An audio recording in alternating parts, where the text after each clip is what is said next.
Assalamualaikum warahmatullahi wabarakatuh.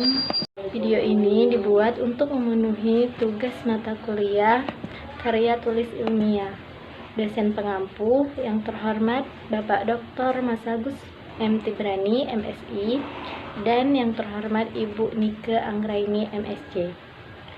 Analisis kritis artikel jurnal atau sumber primer. Judul calon skripsi: Pengaruh pendekatan STEM, Science, Technology, Engineering, and Mathematics terhadap hasil belajar biologi pada topik sistem gerak. Disusun oleh Asti Zuhana Rospa, Strata 1, Pendidikan Biologi, Jurusan Pendidikan MIPA, Fakultas Keguruan dan Ilmu Pendidikan, Universitas Sriwijaya. Struktur analisis primer. 1. Calon skripsi. A. Judul: Pengaruh pendekatan STEM, Science, Technology, Engineering, and Mathematics terhadap hasil belajar biologi pada topik sistem gerak oleh Asti Zuhana Rospa. 2. Identitas artikel. A. Judul: Pertama, implementasi pendekatan pembelajaran STEM untuk meningkatkan kemampuan berpikir kritis siswa SMA pada materi gelombang bunyi. 2.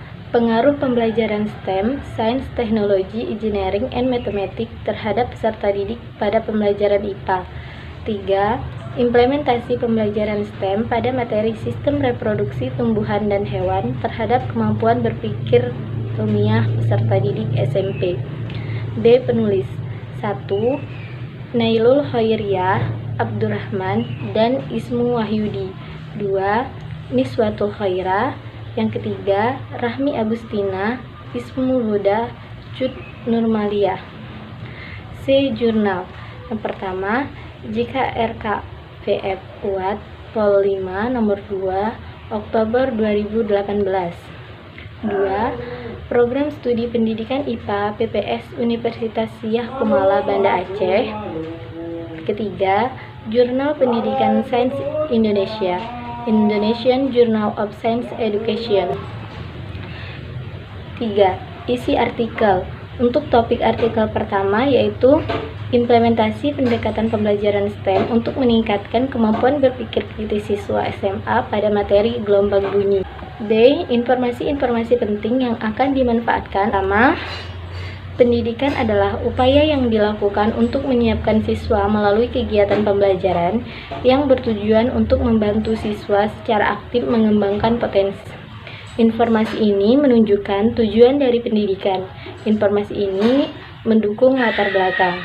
Kedua, peningkatan kualitas pendidikan di Indonesia dapat dilakukan melalui penerapan reformasi pendidikan. Salah satu bentuk reformasi pendidikan dapat dilakukan dengan menggunakan pendekatan STEM. Informasi ini menunjukkan bagaimana cara meningkatkan kualitas pendidikan sehingga mendukung latar belakang di bab 1. Ketiga, pendekatan STEM ini adalah pendekatan yang merujuk kepada 4 komponen ilmu pengetahuan, yaitu pengetahuan, teknologi, teknik, dan matematika. Informasi ini menunjukkan komponen-komponen pendekatan STEM. Oleh sebab itu, informasi ini akan diletakkan pada kajian pustaka. Keempat, penerapan pendekatan pembelajaran STEM ini dapat membantu meningkatkan kemampuan berpikir kritis.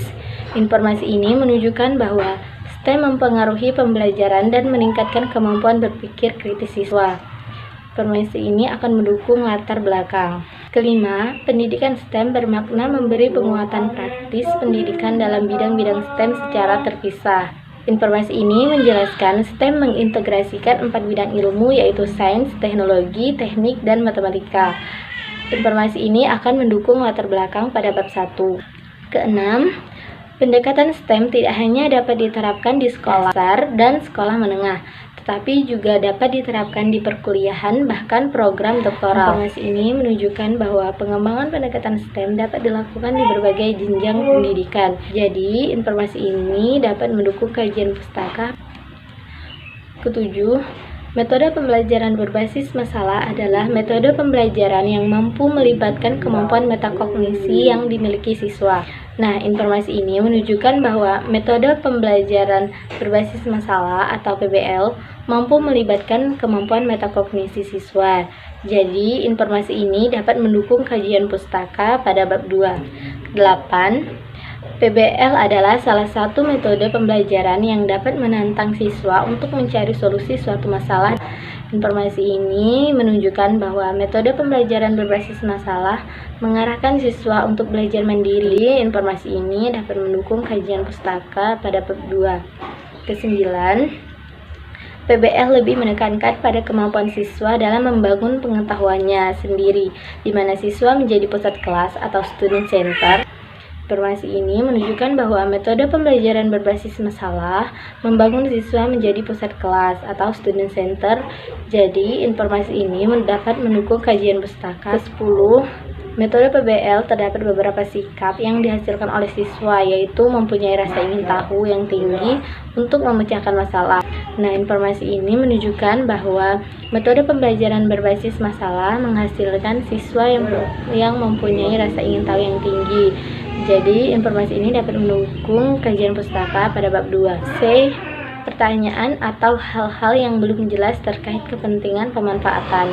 Adapun pertanyaan atau hal-hal yang belum jelas terkait pemanfaatan adalah sebagai berikut. Pertama, dalam jurnal dijelaskan bahwa penerapan pendekatan pembelajaran STEM ini dapat membantu meningkatkan kemampuan berpikir kritis siswa. Bagaimana bila hal serupa diterapkan pada siswa yang tingkat kemampuan berpikir rendah? Apakah dapat meningkatkan kemampuan berpikir kritis? Kedua, dalam penerapan reformasi pendidikan, salah satu bentuk reformasi pendidikan dapat dilakukan dengan menggunakan pendekatan pembelajaran, yaitu pendekatan STEM. Apakah reformasi pendidikan dapat dilakukan dengan menggunakan pendekatan selain STEM? Jika ada, apa yang menjadi kelebihan pendekatan STEM dibanding pendekatan lain tersebut? Ketiga, pendekatan STEM tidak hanya dapat diterapkan di sekolah dasar dan sekolah menengah, tetapi juga dapat diterapkan di perkuliahan bahkan program doktoral. Bagaimana implementasi pendekatan STEM di jenjang perguruan tinggi atau perkuliahan? Keempat, pembelajaran berbasis masalah membangun siswa menjadi student center. Bagaimana cara penerapan pembelajaran berbasis masalah dalam membangun siswa menjadi student center dan apa tujuan dari diterapkannya student center tersebut? Selanjutnya, artikel kedua dengan topik pengaruh pembelajaran STEM, Sains, Teknologi, Engineering, and Mathematics terhadap peserta didik pada pembelajaran IPA. Adapun informasi-informasi penting yang akan dimanfaatkan, yang pertama yaitu pembelajaran IPA memberikan pengetahuan tentang alam sekitar beserta isinya. Pembelajaran IPA sangat penting untuk dipelajari. Oleh karena itu, dibutuhkan pendekatan yang menunjang proses pembelajaran IPA. Salah satu cara yang akan dilakukan pembelajaran IPA adalah dengan pembelajaran berbasis STEM. Nah, informasi ini menunjukkan pembelajaran IPA sangat penting untuk dipelajari dalam meningkatkan pembelajaran IPA dengan pembelajaran berbasis STEM, sehingga mendukung kajian pustaka di bab 2. Kedua, STEM adalah suatu pendekatan dibentuk berdasarkan perpaduan beberapa disiplin ilmu, yaitu sains, teknologi, teknik, dan matematika. Informasi ini menunjukkan bagaimana cara meningkatkan kemampuan siswa dalam menganalisis masalah, sehingga mendukung latar belakang bab 1. Ketiga, STEM dalam dunia pendidikan bertujuan selaras dengan tuntunan pendidikan abad 21. Informasi ini menunjukkan STEM dalam dunia pendidikan bertujuan selaras dengan tuntunan pendidikan abad 21. Oleh sebab itu, informasi ini akan diletakkan pada latar belakang bab 1 dan kajian pustaka pada bab 2. Tujuan pendidikan STEM bukan hanya untuk meningkatkan pemahaman siswa tentang sains, teknologi, engineering, dan matematika saja, tetapi agar siswa mampu menerapkan pengetahuan tersebut untuk memecahkan masalah yang kompleks. Informasi ini menunjukkan bahwa STEM tidak hanya meningkatkan pemahaman siswa tentang STEM saja. Informasi ini akan mendukung latar belakang. Kelima, Pembelajaran STEM mampu meningkatkan motivasi belajar siswa, jadi informasi ini dapat mendukung latar belakang pada bab 1 dan kajian pustaka pada bab 2. C. Pertanyaan atau hal-hal yang belum jelas terkait kepentingan pemanfaatan. Yang pertama, pada jurnal tersebut menjelaskan bahwa dalam menunjang proses pembelajaran IPA, salah satu cara yang akan meningkatkan pembelajaran IPA adalah dengan pembelajaran berbasis STEM. Apakah dengan diterapkannya pendekatan STEM akan menjadi suatu solusi yang tepat dibanding pendekatan lain dalam menunjang pembelajaran IPA? Kedua, STEM adalah suatu pendekatan dibentuk berdasarkan perpaduan beberapa disiplin ilmu, yaitu sains, teknologi, teknik, dan matematika. Kolaborasi dalam proses pembelajaran. STEM akan membantu siswa untuk mengumpulkan dan menganalisis serta memecahkan permasalahan. Bagaimana jika dalam proses penerapan pendekatan STEM ini terdapat salah satu disiplin ilmu yang tidak terpenuhi? Apakah tujuan dari pendekatan STEM ini akan tercapai atau bagaimana? Ketiga, STEM dalam dunia pendidikan bertujuan selaras dengan tuntunan pendidikan abad 21, yaitu agar peserta didik memiliki literasi sains dan teknologi yang berdampak dari membaca, menulis, mengamati, serta melakukan sains. Bagaimana jika tujuan dari pendekatan STEM belum tercapai sepenuhnya? Apakah STEM menjadi solusi yang tepat pada pendidikan abad 21? Artikel ketiga, implementasi pembelajaran STEM pada materi sistem reproduksi tumbuhan dan hewan terhadap kemampuan berpikir ilmiah peserta didik SMP. Informasi penting yang akan dimanfaatkan. Pertama, kemampuan berpikir ilmiah pendidikan STEM yaitu 22,62%, lebih tinggi dibandingkan dengan bukan STEM, 10,28%. Kemampuan berpikir ilmiah peserta didik menggunakan STEM lebih efektif dibandingkan pembelajaran biasa. Informasi ini menunjukkan tingkat kemampuan berpikir ilmiah siswa lebih tinggi apabila menggunakan pendekatan STEM, sehingga mendukung latar belakang di bab 1. Kedua, hasil dari pendidikan STEM dapat meningkatkan investasi untuk berinovasi. Beberapa sekolah di dunia memusatkan perhatiannya terhadap pendidikan STEM disebabkan STEM merupakan sebuah pendekatan pembelajaran yang populer di tingkat dunia. Jadi informasi ini menunjukkan beberapa sekolah di dunia memilih mengembangkan pendekatan STEM sehingga mendukung latar belakang di bab 1.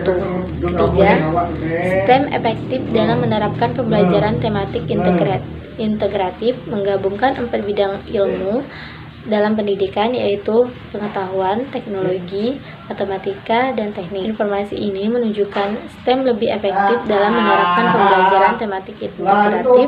Oleh sebab itu, informasi ini akan diletakkan pada latar belakang bab 1. Keempat, solusi yang akan dilakukan yaitu dengan menerapkan pembelajaran STEM. Pembelajaran dengan menggunakan STEM akan membuat peserta didik mampu memecahkan masalah dalam materi. Informasi ini menunjukkan bahwa STEM menjadi solusi yang mampu memecahkan masalah.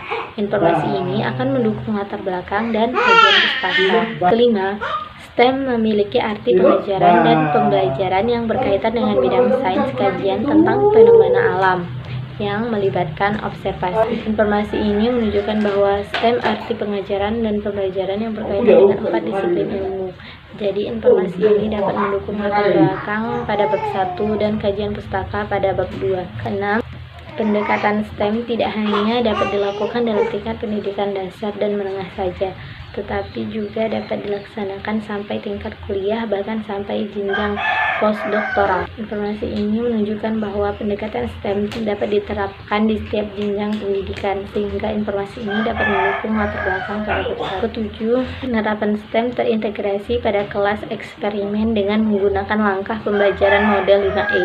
Informasi ini menunjukkan bahwa penerapan pendekatan STEM menggunakan model 5E mendukung latar belakang pada bab 1. Pertanyaan atau hal-hal yang belum jelas terkait kepentingan pemanfaatan.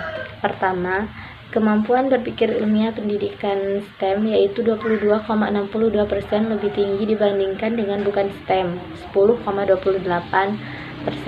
Kemampuan berpikir ilmiah peserta didik menggunakan STEM lebih efektif dibandingkan pembelajaran biasa. Apa yang menjadikan pendekatan STEM lebih efektif diterapkan dalam pembelajaran dibandingkan yang bukan STEM? Kedua, dalam artikel tersebut menjelaskan bahwa beberapa sekolah di dunia memusatkan perhatiannya terhadap pendidikan STEM disebabkan STEM merupakan sebuah pendekatan pembelajaran yang populer di tingkat dunia.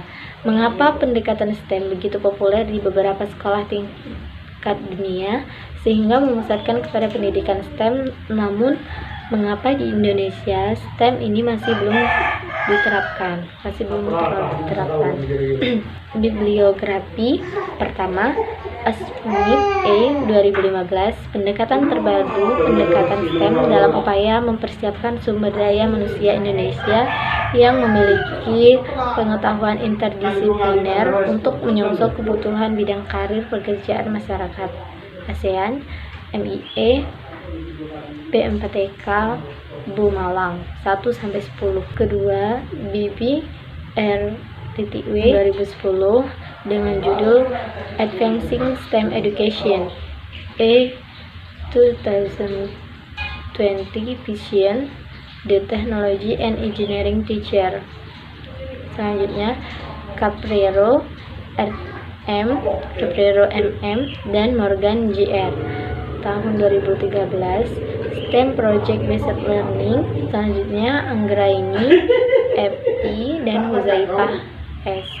tahun 2017 dengan judul Implementasi STEM dalam Pembelajaran IPA di Sekolah Menengah Pertama, Seminar Nasional Pendidikan IPA. Terakhir, Syauhariyah FR Suwono dan Ibrahim I. tahun 2017 dengan judul Science, Technology, Engineering, and Mathematics Project Based Learning STEM PJBL pada pembelajaran sains Pros Seminar Pendidikan IPA Pasca Sarjana UM. Demikianlah presentasi hasil analisis jurnal terkait judul penelitian. Assalamualaikum warahmatullahi wabarakatuh.